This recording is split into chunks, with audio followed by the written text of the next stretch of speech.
안녕하세요 여러분, 버니입니다. 이 알림음 익숙한 분들도 계실 텐데요. 혹시 당근이세요? 저는 요즘 사용하지 않는 물건들을 당근마켓에 판매하고 그 돈으로 새로운 물건을 구매하는 당근의 늪에 빠졌는데요. 중고거래 플랫폼의 강자로 자리 잡은 당근마켓 가입자가 2,100만 명을 넘어섰다고 하죠. 지난해 국내 가구 수가 2,092만이었으니까 가구당 한 명 이상은 당근마켓을 이용한다는 거네요.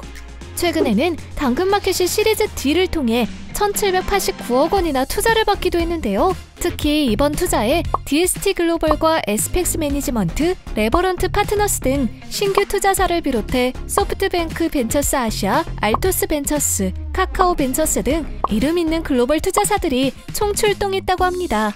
중고거래라 성장에 한계가 있을 거라 생각했는데 어쩌다 이렇게 판이 커진 걸까요? 게다가 대기업들은 이렇게 무한대로 성장 중인 중고거래 시장을 호시탐탐 노리고 있는데요. 오늘은 중고거래 플랫폼들과 이 열풍에 탑승하고 있는 대기업들의 이야기를 살펴볼까요? 온라인 기반의 중고거래 시장은 2000년대 초반 중고나라 카페를 통해 활성화되었습니다. 누구나 판매자가 될 수 있는 데다가 거래 물품의 범위도 직접 만든 스티커부터 노트북, 중고차까지 다양해 센세이션 그 자체였죠. 하지만 거래 범위가 전국구인데다가 주로 택배로 거래가 이루어졌기 때문에 사기도 만연했습니다. 파라솔을 샀더니 직접 그린 악보가 오거나 중고 핸드폰 대신 벽돌이 오는 등 평화로운 중고나라의 먹튀 논란은 끊임없었죠. 끝내 신뢰를 잃어버린 중고나라의 시대가 저물고 번개장터, 당근마켓 등 다양한 중고거래 플랫폼이 등장해 각각의 영향력을 행사하기 시작했습니다. 먼저 2010년 국내 최초 모바일 중고거래 플랫폼으로 등장한 번개장터는 당시 획기적이었던 비대면 거래 방식을 전면에 내세웠는데요. 그 예로 구매와 결제, 배송을 모두 앱에서 처리할 수 있는 번개톡, 번개페이 등의 서비스를 제공했죠.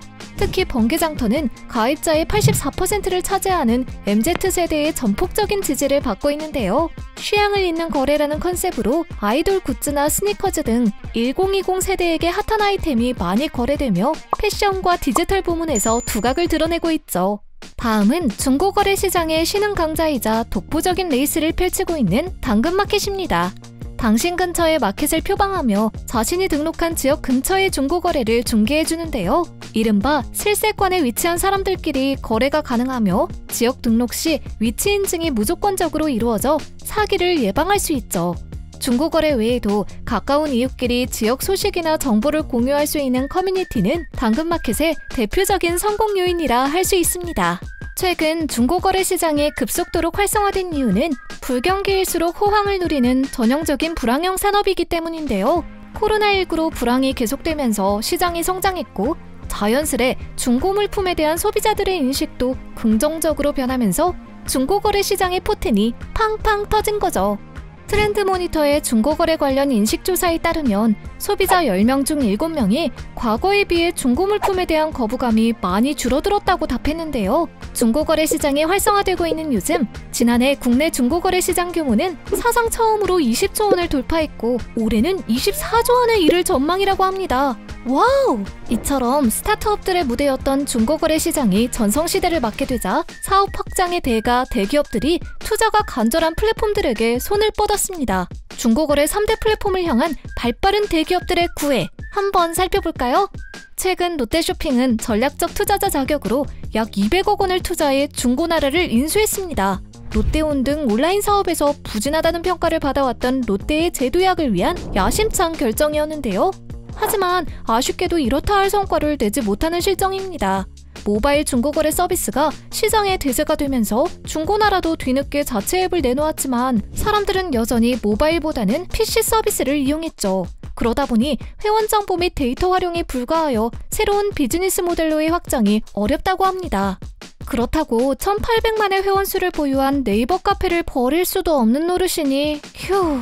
오는 9월에 구체적인 사업 방향성을 정하고 추격에 나선다고 밝힌 만큼 롯데와 중고나라의 합작이 중고거래 시장의 판도를 바꿀 수 있을지 귀추가 주목되네요. 대기업들의 러브콜을 가장 많이 받는 플랫폼을 꼽으라면 두말 없이 당근마켓이겠죠?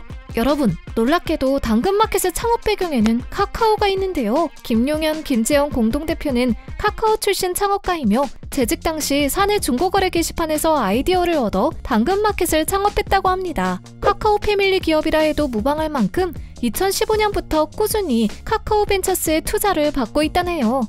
카카오뿐만 아니라 GS 리테일도 당근마켓과 업무 협약을 맺었습니다. 이용자 주변 GS25의 할인 정보를 실시간으로 전달하는 서비스를 제공하며 하이퍼로컬 서비스에 정점을 찍었는데요. 편의점 관련 서비스에 세탁, 이사, 부동산 중개 등의 서비스가 합쳐져 생활 밀착형 플랫폼이라는 당근마켓만의 차별성이 탄생한 거죠. 게다가 최근 시리즈 D 투자 유치에 성공하며 약 3조 원의 기업 가치를 인정받은 당근마켓은 유니콘 대열에 합류했는데요. 불과 2년 만에 기업 가치가 10배 이상 상승한 데다가 신세계의 시총인 2조 6천억 원보다도 높은 금액이라니 놀라울 따름이네요.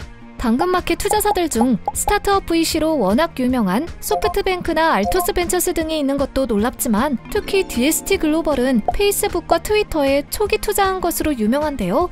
원조 하이퍼로컬 앱으로 불리는 중국 메이탄의 투자사이기도 한 DST 글로벌의 행보가 중고거래 시장의 가능성이 얼마나 대단한지를 반증해주고 있네요. 앞선 두 플랫폼과는 양상이 다르지만 번개장터도 대기업과의 협업을 추진하고 있습니다.